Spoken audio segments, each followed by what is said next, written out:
백성욱 박사가 어떤 분이십니까? 사람들은 잘 모릅니다.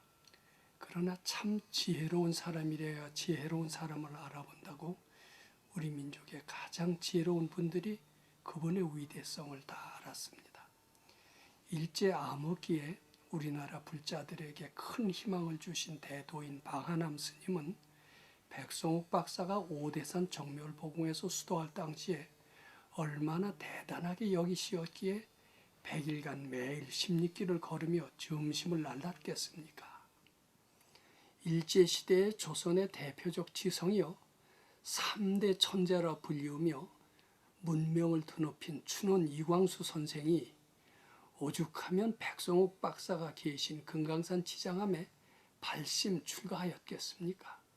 대한민국 초대 대통령이며 어느 대통령보다 훌륭한 학식과 경륜을 갖춘 이승만 박사가 오죽하면 백 박사를 제갈량처럼 모셔 건국의 기초를 닦았겠습니까? 민족 최고의 신이라 불리우는 서정주 선생이 예리한 예술적인 감각이 백성욱 박사를 오죽하면 대한민국의 가장 매력 있는 사람으로 꼽았겠습니까?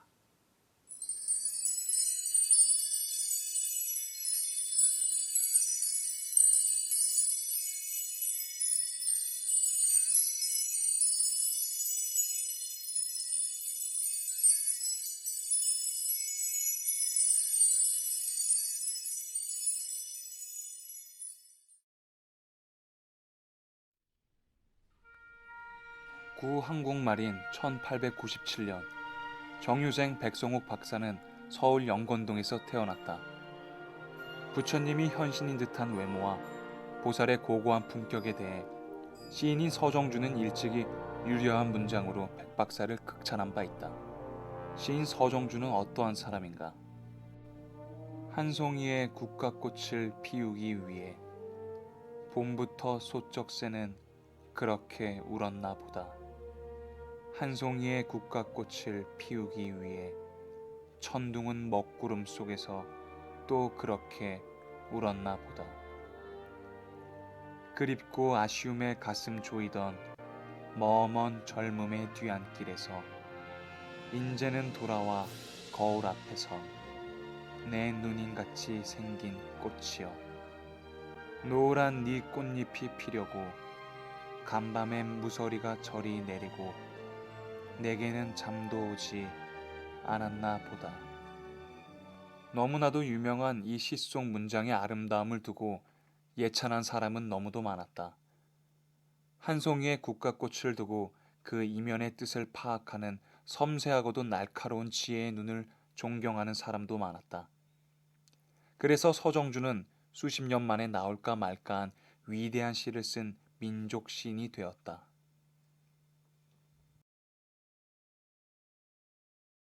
이와 같은 민족의 시인인 서정주는 과연 어떻게 백성욱 박사를 평가하였는가? 1970년 잡지 속에 표현된 그의 글은 다음과 같다. 이 나라의 여자들 가운데 꼭 한 사람의 매력 있는 여성을 고르라면 나는 아무래도 신라 27대 선덕 여왕을 고를 것이다. 그리고 지금 살아있는 사내들 가운데 가장 매력 있는 한 사람을 고르라면 전 동국대 총장이었던 승려 백성욱 박사를 택할 것 같다. 장년기를 넘어 노경에 놓인 어른에게선 향기로운 느낌을 주는 일이 썩 드문 것인데 백성욱 총장 그에게는 이것이 아주 넉넉하게 있어 좋다. 더구나 그의 단정한 두 눈썹 사이에 밉지 않은 백호는 인도 석가모니가 가졌던 그것을 연상케 한다. 스님이니까 머리를 박박 깎기는 깎았으나 한 군데도 성글거나 벗겨진 데가 없는 데다가 흰 털도 영 눈에 띄는 것이 없어 17, 18짜리 머리 깎은 것 같이 파르랗게 생긴 것은 무슨 기운 때문인가. 그의 적당한 흰 이마에는 아직도 소년다운 빛을 발하고 있다. 이런 좋은 외모의 조건들을 많은 사람들은 허투루 움직여서 항용 그 조화된 균형을 허물어뜨리기 일쑤이지만 백 총장의 그것들은 아마 석가모니처럼 깊은 수도에 나온 기운 때문인가 조금도 산만하지 아니하고 행동을 하되 마치 정에 들어있는 것과 같으며 동과 정의 미묘한 조화를 이루고 있어서 그의 앞에 있는 사람들은 허튼 자세나 언동을 가질 수 없게 하며 잠시 일만정 동화된 것을 느끼게 할 만한 힘을 지니고 있는 것이다.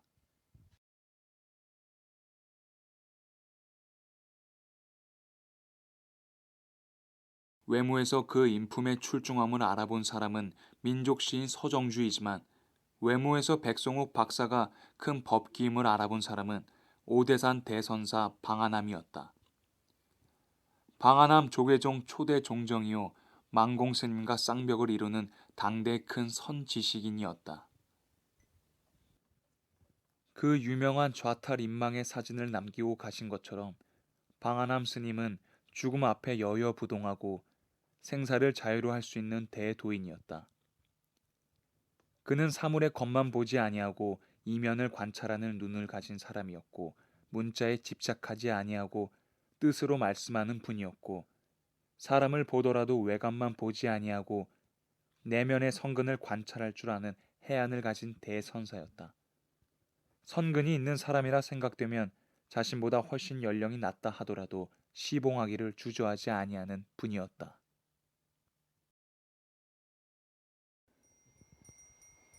서울 강남 삼성동 봉은사의 조실직을 벌인 방아남은 더욱 차원 높은 수도를 위하여 오대산 상원사에 머물던 때가 바로 1926년 백성옥 박사가 독일에서 한국인 최초로 학위를 한 후 바로 오대산 정멸보궁에서 백일 기도를 시작하던 때와 일치하였다. 해안을 가진 방아남 선사는 첫눈에 백성옥 박사가 큰 법기임을 간파하였다. 이에 대해 서정주는 전해오는 두 분 사이의 관계를 다음과 같이 기록하고 있다. 서양에 꽤 오래 있다 온 젊은 철학 박사 백성옥이 어째서 이 대선사의 눈과 귀에 들었는지는 모르지만 오대산 월정사 모든 중들이 나서서 점심을 나르는 것을 지원하는 것을 다 물리치고 두어라.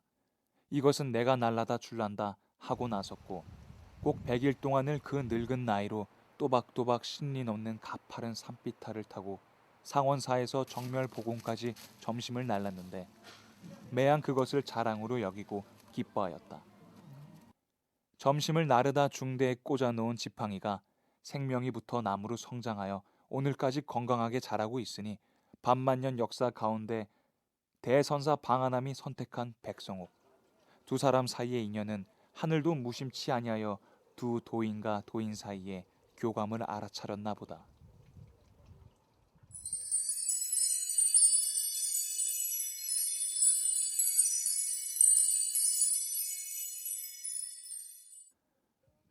오대산 정멸보궁에서 100일 기도 수도를 마치고 금강산에 입산한 백성옥 박사의 수행 근간은 화엄경 가르침에 있었다. 만일 어떤 사람이 삼세일체 부처님을 알고자 한다면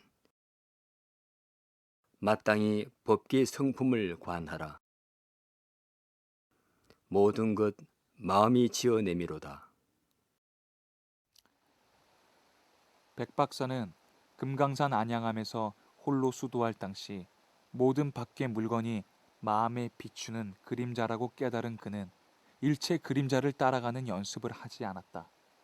부귀 영화를 비롯한 모든 마음 밖의 현상이란 다 실체가 아니라 자신 마음속 분별심의 그림자임을 알고 그 분별심을 대방광불 화엄경인 우주의 대진리에 바치는 수행을 하면서 일일 일식의 참선 생활이 3년간 시작된다. 그러나 적지 아니한 장애가 발생하며 백 박사의 수도 생활을 어렵게 하였다.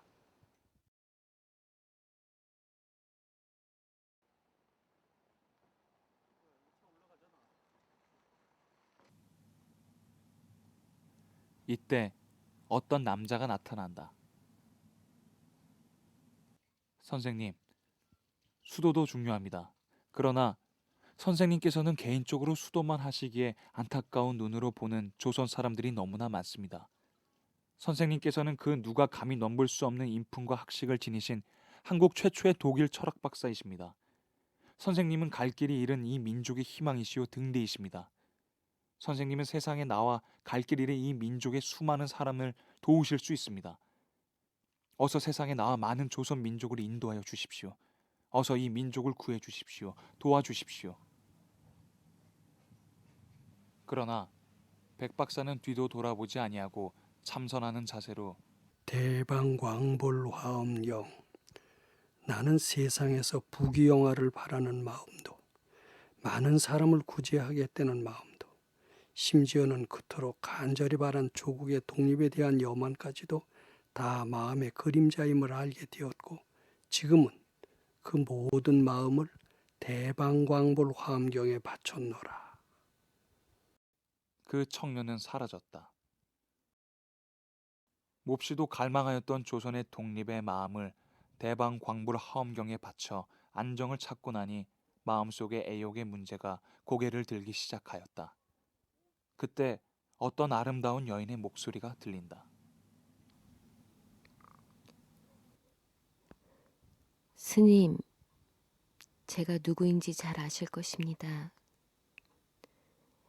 여러 해 동안 스님의 인품을 사모하고 존경해왔습니다.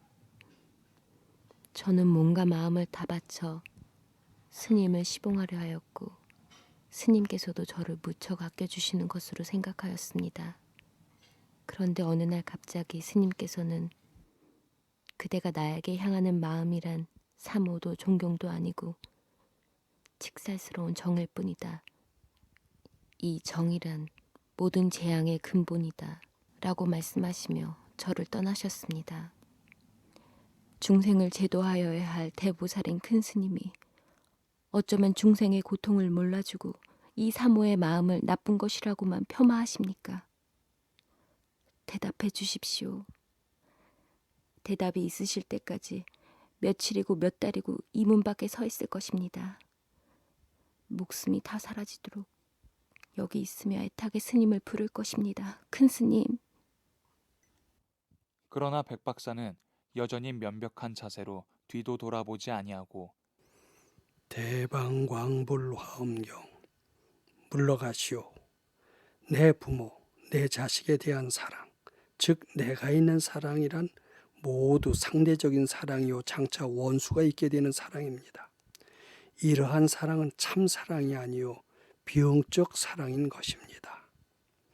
이런 사랑이 참이 아니고 마음의 헛된 그림자임을 깨달을 때 비로소 어떤 조건도 붙이지 아니한 사랑인 대하적 사랑을 얻게 됩니다. 나는 여기서 그대를 포함한 모든 사람들에게 일시적 사랑이 아닌 평등적 사랑을 깨우치도록 수도하고 있는 것입니다. 그 여인은 사라졌다.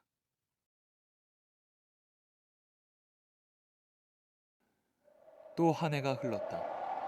찬바람이 휘휘 몰아붙이는 어느 밤이었다.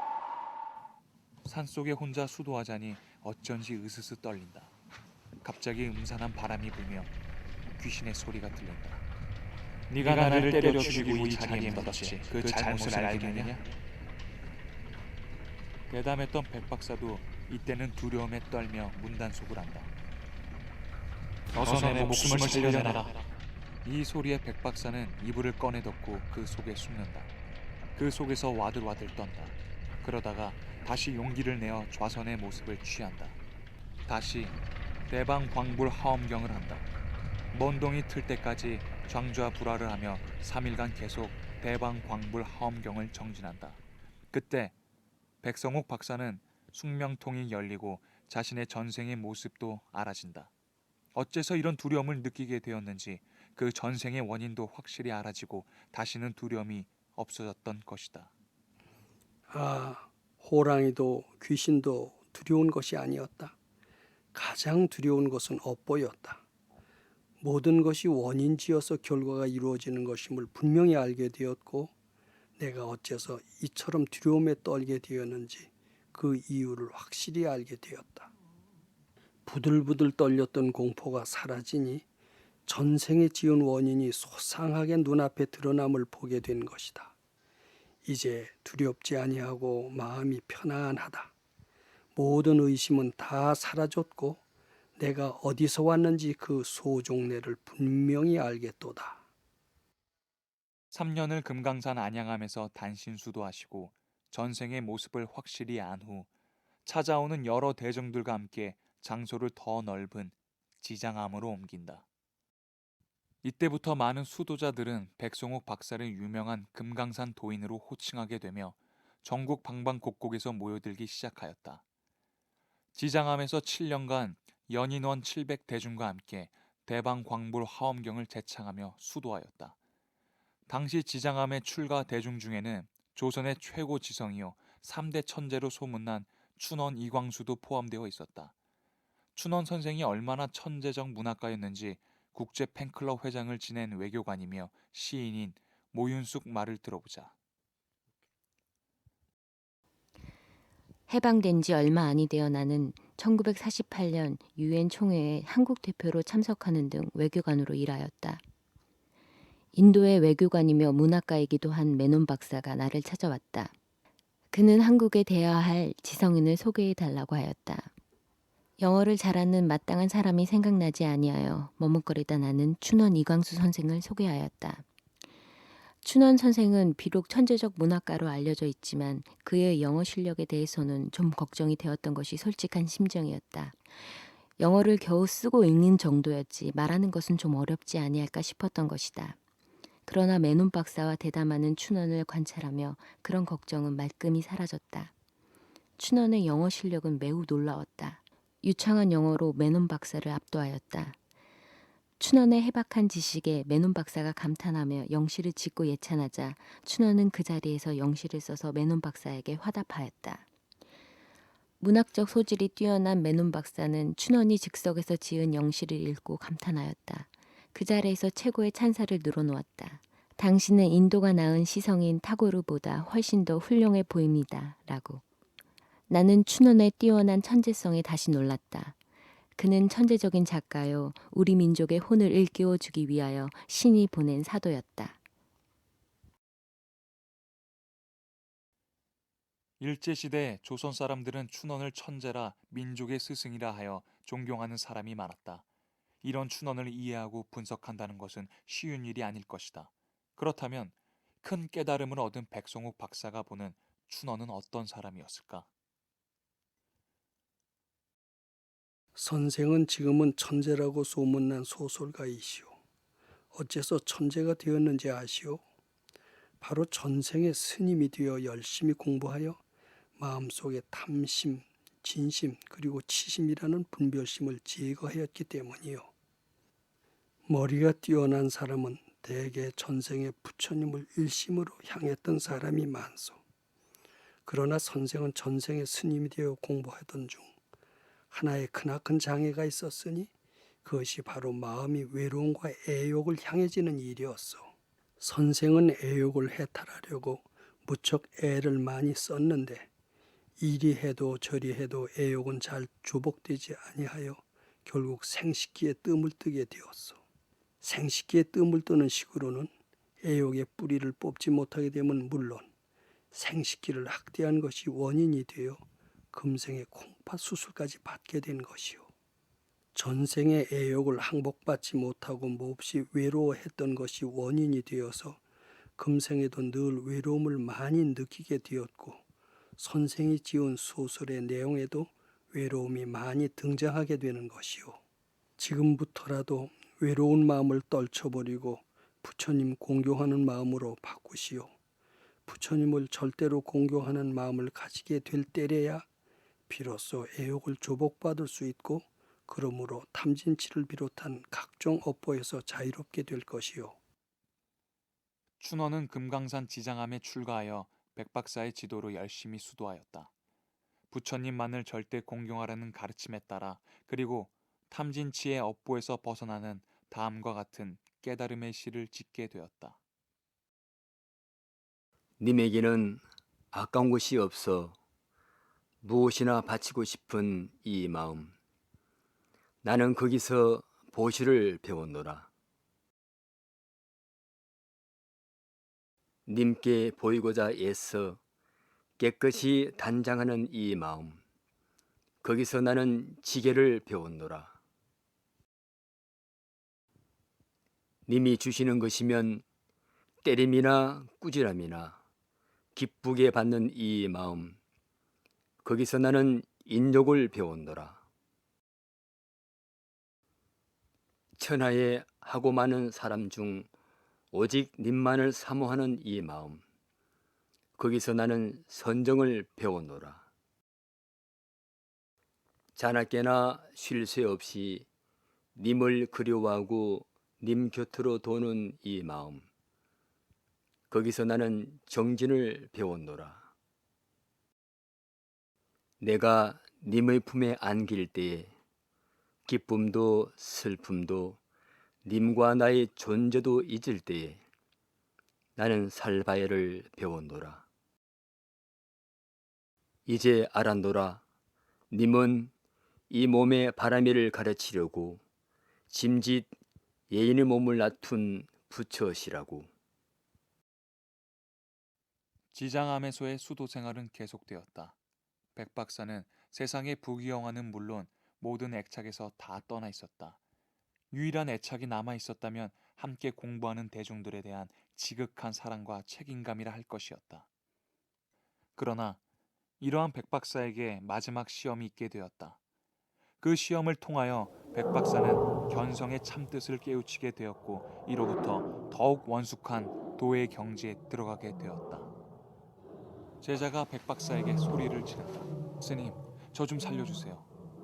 호랑이가 나타났습니다. 제자를 사랑하는 그 백 박사의 마음에 다소 동요가 있었으나 바로 평정을 찾고 대방광불화엄경 외울 뿐이었다. 스님, 호랑이가 가까이 와서 울부짖습니다. 앞다리로 문을 두드립니다. 문이 부서지는 소리가 들립니다. 두렵습니다. 사랑하는 제자들의 괴로운 심정을 생각하면 마음이 편치 아니하였다. 마음이 마구 흔들린다. 백 박사는 냉정하게 마음을 먹었다. 그리고 대방광불화엄경 외울 뿐이었다. 스님, 저 좀 살려주세요. 저 호랑이에게 물려갑니다. 저 좀 구해주세요. 저 죽습니다. 큰 스님. 이때 산전수전 다 겪은 백 박사의 마음도 마구 흥분되었고 흔들렸다. 그러나 달마대사에 외식 재연 내심 무천하고 심여 장벽하여야 가히 입도라 하지 않았던가. 그 구절을 떠올렸다. 내심무천 가이입도 내심무천 가이입도. 이때 마음이 후련히 고요해지며 백 박사는 큰 깨달음을 얻었다. 몸뚱이 착이 참나로부터 분리된 것을 보았던 것이다. 그리고 운목의 도반이 호랑이에게 물려가는 것을 보아도 마음이 조금도 동요되지 않을 수 있어야 비로소 도반을 구할 수 있겠구나. 라는 큰 위대한 진리를 깨우치게 된 것이었다. 모든 것은 다 마음이라. 화음의 진리 깨달으시고 부귀영화 유혹을 뒤로하고 단신으로 입산하셨네. 마음 닦는 일보다 중요하다는 독립운동 민족의 교육, 숭고하고 거룩하다는 모든 유혹 다 물리치셨네. 한마음 닦는데 장애도 많아 애욕이 잡아 끌고 도반이 잡아 끌고 각종 업보가 다 발동하는데, 대방광불 화엄경 한 소리에 애욕이 무너지고 두려움이 사라지고 운목의 도반이 호랑이에게 물려가도 뒤돌아보지 아니하네. 드디어 드러나는 아상의 모습, 참 못난 모습이라. 지금까지 참나인 줄 잘못 알고 속았으니 드러나는 찬란한 부처님 광명, 참나의 모습이라. 고인이 견성이라 그 무엇인가 하였더니 가짜 나를 보는 지에 견성인 줄 깨치셨네. 견성하여 아상의 모습 보니 번뇌가 곧 보리요 생사가 열반이라. 세간 출세간이 둘이 아님이니 모든 것이 한 마음이라는 화음의 진리 깨치셨네.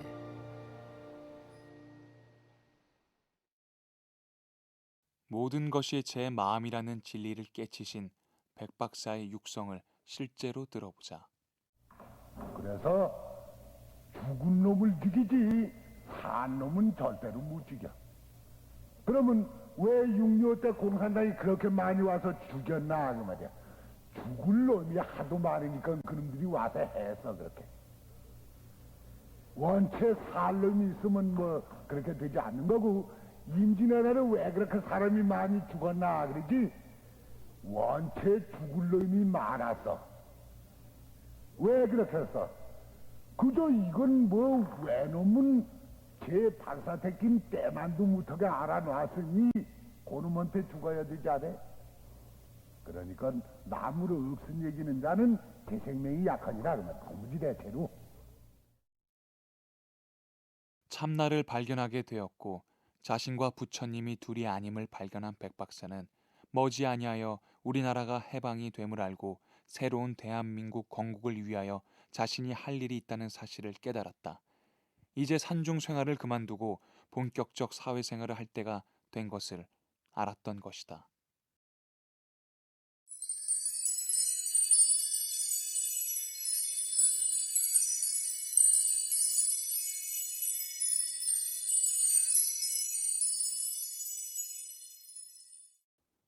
백성욱 박사와 이승만 박사와의 처음 만남은 김인현 상해에서였다. 해방 이후 이 박사가 귀국하여 조선 호텔에서 만남이 두 번째였다. 두 번째 만남 이후 이 박사는 백 박사가 비록 승려이지만 세계 정세나 국내 사정의 명쾌한 분석과 그에 따른 슬기로운 처방에 감탄하여 백 박사의 말에 따라 중요한 결정을 하게 되었다. 이승만과 하지 중장과의 갈등했을 때 백 박사의 조언에 따라 도미하였으며 민통의 존폐 여부로 고난을 겪을 때에도 백 박사와 상담하여 결정하였다. 메가더와 하지 중장 사이에 수교된 과도정부 정권 즉시 양도 요구에 관한 연판장 운동도 모두 백 박사의 창안과 주선으로 이루어졌던 것이다. 이승만 박사가 성북구에서 초대 국회의원으로 입후보할 당시부터 백 박사의 조언은 이승만 박사를 대통령이 되게 한 결정적 역할을 하였다. 대통령이 된 후 이승만 대통령은 백 박사의 비범한 재능을 알고 비록 승려지만 늘 최측근에 두고 싶어 하였는데 이 믿음은 드디어 초대 국무총리를 제안하기에 이르렀다. 그러나 백 박사는 이를 고사하였고 철기 이범석 장군을 추천하여 초대 국무총리가 되게 한 것으로 알려졌다. 그 후 백 박사는 현실 정치에 몸을 담그는 것을 가급적 다 피하려 하였으나 대통령은 백 박사에게 김포 비행장의 장, 금융종합연합회의 장 등 수삼차의 요직 제안하기에 이르렀다. 이를 모두 고사한 백 박사는 뒤에 내무부 장관직만 수락하였는데 이것은 경찰을 움직여 내각 책임제를 막는 일은 오직 자신밖에 할 수 없을 것 같아 결정한 것이었다. 이처럼 대한민국 건국의 기초를 닦은 백 박사는 후학을 키우는 교육 사업에 인연이 있음을 알고 실행하게 되었는데 이 교육 사업의 인연이 백 박사로 하여금 오늘의 동국대를 건립하는 초석을 세우게 한 것이다. 2008년 가을 대한불교학회에서 발표한 93세의 정종 동국대 명예교수의 말을 들어보자. 백승국 박사에게 붙는 칭호는 불교학자, 독립운동가, 승려 등 다양하다. 백 박사는 단실 안에 흡사옛 고승 대득들이 대가람을 창건하듯 목멱산 기슭에 대담하게 또 당당하게 석조건물 명진관과 대학 본부 등을 세웠다. 동국대 부지 7, 8만여 평이 백승국 박사에 의해 조성되었다. 이 땅은 이승만 박사를 통해서 얻게 된 것인데 이 모두 백승국 박사의 개인적 역량에 힘입은 것이다. 이를 통하여 동국대학교는 새로 창립된 것이나 마찬가지라 할 것이다. 백 박사가 총장 취임 후 1차적으로 착수했던 것은 판잣집에 지나지 않았던 개인 교수실 마련 사업이었다. 대학이란 궁극적으로 교수 양성 기관으로 강의실보다 우선해야 한다는 선진국의 신뢰에 따른 지론이었다. 백 박사는 무에서 동국대를 일궜으며 이 배경에는 이승만 박사의 절대적 신임이 있어 가능했던 것이다. 백성구 박사의 모든 행동은 영원 무궁한 불자들의 보금자리와 도량 구축을 위한 것이었다. 5.16 혁명으로 인해 총장에서 물러날 때까지 백 박사의 동국대 개혁은 멈춘 적이 없었다.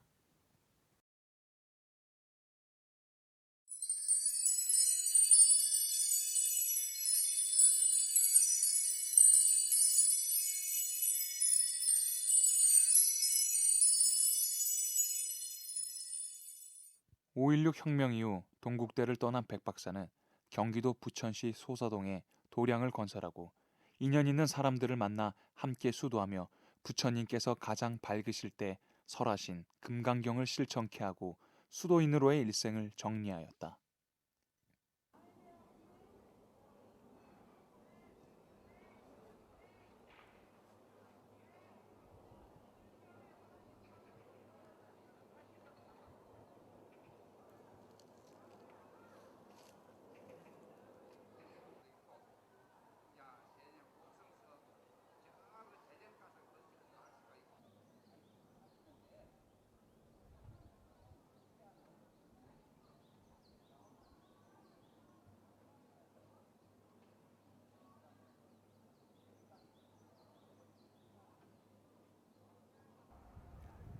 부천시 소사동에서 그가 펼친 가르침은 다음 글에 잘 요약되어 있는데 이는 백 박사의 지금까지의 모든 수행의 결론이기도 할 것이다.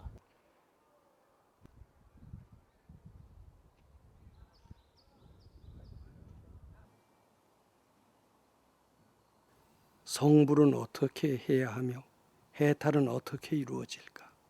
이에 대해 석가모니 부처님께서는 모든 것을 버리라고 말씀하셨습니다.